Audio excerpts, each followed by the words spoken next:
రాజధాని అమరావతిలో అతి తక్కువ ధరలకు plots. Tricity gated community venture KPP developers.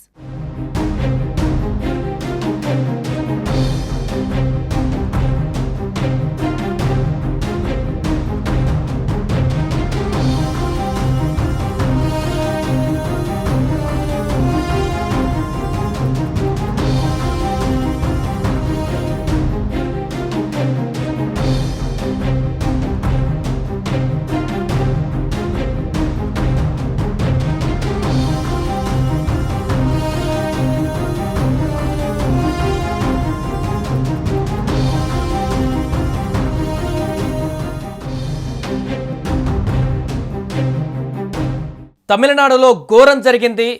తమిళ సూపర్ స్టార్ విజయ్, నటుడు విజయ్ నిర్వహించినటువంటి ర్యాలీలో తొక్కిసలాట జరిగి అక్కడ సుమారుగా 38 మంది వరకు ప్రాణాలు కోల్పోయినటువంటి ఘటన ఇప్పుడు దేశవ్యాప్తంగా కూడా చర్చనీయాంశంగా మారింది. ఒక పొలిటికల్ సభలో లేకుంటే ర్యాలీలో, కార్నర్ మీటింగ్లో ఇంత భారీ స్థాయిలో మరణాలు సంభవించడం అనేది ఇదే మొదటిసారిగా తెలుస్తుంది తమిళ రాజకీయ చరిత్రలోనే. దేశవ్యాప్తంగా కూడా ఇలాంటి పొలిటికల్ ఈవెంట్లలో జరిగినటువంటి అతిపెద్ద తొక్కిసలాటలో జరిగిన మరణాలుగా కనబడుతున్నాయి. అయితే విజయ్ గత కొద్ది రోజుల క్రితమే మదురైలో నిర్వహించినటువంటి అక్కడ సభలో కూడా తొక్కిసలాట జరిగి అక్కడ 6 చనిపోయారు. అయినా కూడా మరలా అలాంటి తప్పే రిపీట్ అయింది ఇక్కడ. ఈసారి 1 కాదు 2 కాదు 38 మంది అమాయకుల ప్రాణాలు అక్కడ పోయాయి. మహిళలు, చిన్నపిల్లలు చాలామంది ఈ యొక్క దుర్ఘటనలో ప్రాణాలు కోల్పోయారు. 18 మంది మహిళలు ఉన్నారు, 10 మంది చిన్నారులు ఉన్నారు. సో అయితే ఇప్పుడు ఒక చర్చ కొనసాగుతుంది. మరి ఈ యొక్క తొక్కిసలాటకు కారణమైనటువంటి, అంటే మీటింగ్ పెట్టడానికి ప్రధాన కారణమైనటువంటి విజయ్ని అరెస్ట్ చేస్తారా లేదా, కేసు నమోదు చేస్తారా లేదా? గతంలో అల్లు అర్జున్ ఇక్కడ సంజయ్ థియేటర్ వద్ద తొక్కిసలాటకు సంబంధించి అల్లు అర్జున్నే ప్రధాన పాత్రధారుడిగా ఇక్కడ చేసి అతనిపై కేసు నమోదు చేసి అరెస్ట్ వరకు ఒకటి తీసుకువెళ్ళిన పరిణామాన్ని ఇప్పుడు డీకోడ్ చేస్తున్నారు. గతంలో ఆర్సీబీ ఉత్సవాల సందర్భంగా, గెలిచిన సందర్భంగా అక్కడ ఆర్సీబీ అభిమానులు చేసినటువంటి ఆందోళనకారంగా అక్కడ 11 మంది దాకా చనిపోయినటువంటి ఘటనను కూడా ఇప్పుడు లేవనెత్తుతున్నారు. ఇప్పుడు ఈ రెండింటికంటే చాలా మేజర్ అయినటువంటి అంశం అండ్ రిపీటెడ్గా జరిగినటువంటి అంశం.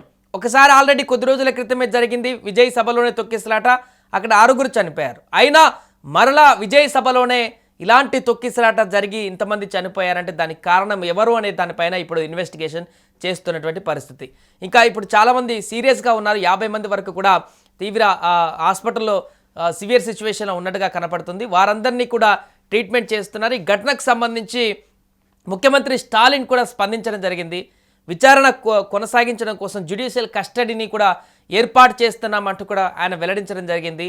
రిటైర్డ్ జడ్జి తోటి ఒక విచారణ కమిటీని కూడా ఏర్పాటు చేశారు. ఆ కమిటీ ఏదైతే చెప్తుందో దాని ప్రకారం నిర్ణయం తీసుకునేటువంటి అవకాశం ఉన్నట్టు మనకు కనపడుతుంది. అయితే నిన్న అక్కడ హాస్పిటల్లో బాధితులను పరామర్శించిన తర్వాత తమిళనాడు ముఖ్యమంత్రి స్టాలిన్ వ్యాఖ్యానిస్తూ పొలిటికల్ అంశాలను కూడా ఏది కూడా ప్రస్తావించడానికి ఇప్పుడు సరైన సమయం కాదు, నేను ప్రస్తావించట్లేదు అంటూ కూడా ఆయన చెప్పారు. విచారణకు జ్యుడిషియల్ కస్టడీని ఏర్పాటు చేశాం, అది ముందుకు తీసుకువెళ్ళిన తర్వాత కస్టడీలో ఇచ్చినటువంటి, అంటే ఈ యొక్క కమిటీ ఇచ్చినటువంటి నివేదిక ప్రకారం కూడా ముందుకు వెళ్తామని కూడా చెప్పారు. అటు కేంద్ర ప్రభుత్వం కూడా ఇప్పుడు దీనిపైన స్పందించడం జరిగింది. ఏదేమైనా కూడా ఇప్పుడు పూర్తిగా ఈ యొక్క అంశము రాజకీయ పరమైనటువంటి చర్చకు దారితీసింది.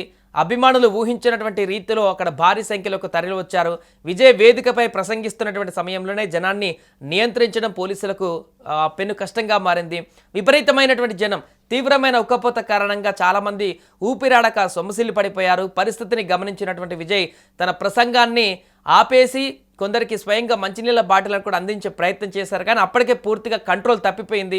ఒక అంబులెన్స్ పక్క నుంచి వెళ్ళిపోతున్నటువంటి తరుణంలో కూడా విజయ్ ప్రసంగాన్ని కొనసాగించారు. అదేవిధంగా అక్కడ అంబులెన్స్ వెళ్ళడానికి కూడా చాలా కష్టంగా మారింది. అభిమానులు సైడ్ ఇవ్వలేదు అంటూ కొంచెం సోషల్ మీడియాలో ఇంకొన్ని రకాల వీడియోలు కూడా వస్తున్నాయి విజయ్కి నెగిటివ్గా. సో అయితే ఇక కొద్దిసేపటి పరిస్థితి విషమించిన తర్వాత పెను తొక్కిసలాటకు దారితీసింది. సమాచారం అందుకున్నటువంటి సహాయక బృందాలు, అంబులెన్సులు అక్కడికి చేరుకున్నాయి. జనసందోహం మధ్య నుంచి అతి కష్టం మీద క్షతగాత్రులను ఆసుపత్రులకు తరలించారు. ఈ ఘటనపైన సీఎం ఎంకే స్టాలిన్ తీవ్ర దిగ్భ్రాంతి వ్యక్తం చేశారు. కరూరుకి చేరుకొని హాస్పిటల్లో చికిత్స పొందుతున్నటువంటి బాధితులను పరామర్శించి ఎలా జరిగిందో కనుక్కునేటువంటి ప్రయత్నం చేశారు. అండ్ రాజకీయ విమర్శలు చేసే సమయం కాదంటూ కూడా ఆయన వ్యాఖ్యానించారు. బాధితులకు మెరుగైన వైద్యం అందించడమే తమ ప్రథమ కర్తవ్యం అంటూ కూడా వెల్లడించడం జరిగింది. ఏదేమైనా కూడా కమిటీ ఇచ్చినటువంటి నివేదిక ఆధారంగా విజయ్ పైన ఎలాంటి యాక్షన్ తీసుకుంటారు, విజయ్ పైన కేసు నమోదు చేస్తారా, దాంట్లో ఆయన పేరుని ఇంక్లూడ్ చేస్తారా? ఇప్పటికే ఆ జిల్లా కార్యదర్శి పాత్ర పైన కేసు నమోదు చేసినట్టుగా వార్తలు వస్తున్నాయి. బట్ విజయ్ పైన కేసు నమోదు చేస్తారా, అతన్ని అరెస్ట్ చేస్తారా లేదా అనేటువంటి అంశం అయితే చర్చనీయాంశంగా మారింది. కమిటీ ఇచ్చినటువంటి నివేదిక తర్వాత మరి ముఖ్యమంత్రి కానీ అక్కడ ప్రభుత్వం కానీ ఎలాంటి చర్యలు తీసుకుంటుంది, విజయ్ని అరెస్ట్ చేస్తారా లేదా అనేటువంటి అంశానికి సంబంధించి అయితే మనకు 1-2 రోజుల్లో క్లారిటీ వచ్చే అవకాశం ఉంది. సుమన్ టీవీలో మీ పర్సనల్ అండ్ బిజినెస్ ప్రమోషన్స్ కోసం కింది నెంబర్కి కాంటాక్ట్ చేయండి. డ్రగ్స్, గంజాయి లాంటి చెడు వ్యసనాలకు దూరంగా ఉండండి. తాత్కాలిక ఆనందం కోసం జీవితాలని నాశనం చేసుకోవద్దు. డ్రగ్స్ విక్రయాలు, దందాలు నిర్వహిస్తే 1800-599-6969 టోల్ ఫ్రీ నంబర్ కి కాల్ చేయండి. డ్రగ్స్, గంజాయిని నిర్మూలిద్దాం, భవిష్యత్తును కాపాడదాం.